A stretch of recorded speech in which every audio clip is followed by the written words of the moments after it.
വേറെ വഴിയില്ല റഹ്മാനെ. അതാ മോളുടെയും മരുമോൻ്റെയും കല്യാണം കഴിഞ്ഞുള്ള ആദ്യത്തെ നോമ്പാ. എന്തെങ്കിലും കുഴപ്പമില്ല. ശരി. എന്തായി? പണ്ട് കാശ് ചോദിച്ചു വന്ന എത്ര പേരെയാണ് നിങ്ങൾ സഹായിച്ചിട്ടുള്ളത്? ആ കൂട്ടത്തിൽ ഈ റഹ്മാനും ഉണ്ടായിരുന്നു. ഒന്നില്ലെങ്കിലും നിങ്ങളുടെ അനിയനല്ലേ. കാശുണ്ടെങ്കിൽ എല്ലാവരും ഉണ്ട്, ഇല്ലെങ്കിൽ ബന്ധുക്കൾ വരെ ഇല്ല. എൻ്റെ റഹ്മിലെ എല്ലാവർക്കും അവരുടേതായ പ്രശ്നമുണ്ട്. നമുക്ക് ആ മണിയുടെ അടുത്തൊന്ന് ചോദിച്ചാലോ? ഏയ് അത് വേണ്ട. മണിയായിട്ട് കുറേ നാളത്തെ ബന്ധ, അതിനൊരു കാശ് വേണ്ട. നിങ്ങൾ കുറേ സഹായിച്ചിട്ടുള്ളതല്ലേ? അത് വേണ്ട റഹ്മിലെ. എന്തായാലും മറ്റന്നാളല്ലേ പിള്ളേർ വരൂ. അതിനുള്ളിൽ പടച്ചവൻ തന്നെ എന്തെങ്കിലും വഴി കാണിക്കും. ഒരു മിനിറ്റ്. റസാക്ക മണി, ഞാൻ വിളിക്കാവേ. പള്ളിയിൽ നിന്ന് വരുന്ന വഴിയല്ലേ? നോമ്പുറക്ക് നമ്മളങ്ങോട്ട് വരുന്നുണ്ട്. എന്താ വൈകിട്ട് സ്പെഷ്യല്? റസാക്ക എന്നാ പറ്റി? നോക്കാം. എനിക്ക് പരിപാടി ഉണ്ടായിരുന്നു, അതാ.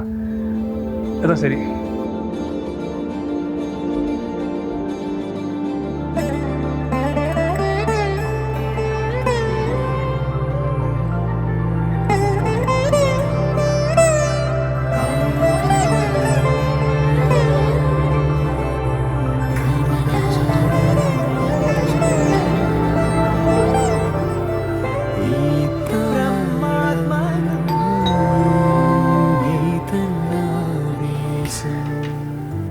നോമ്പ് തുറന്നോ?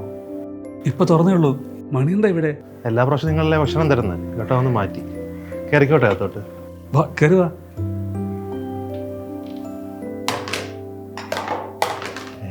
നിങ്ങളെന്താ അവിടെ നിൽക്കുന്നത്? നിങ്ങൾ വന്നിരിക്കുക. നിങ്ങളുടെ നോമ്പ് ഞങ്ങളുടെ നോമ്പല്ലേ? അല്ലേ സമയം? പിന്നല്ല, റംലത്തെ റസാഖിക്കും ഇനി വന്നിവിടെ ഇരുന്നേ.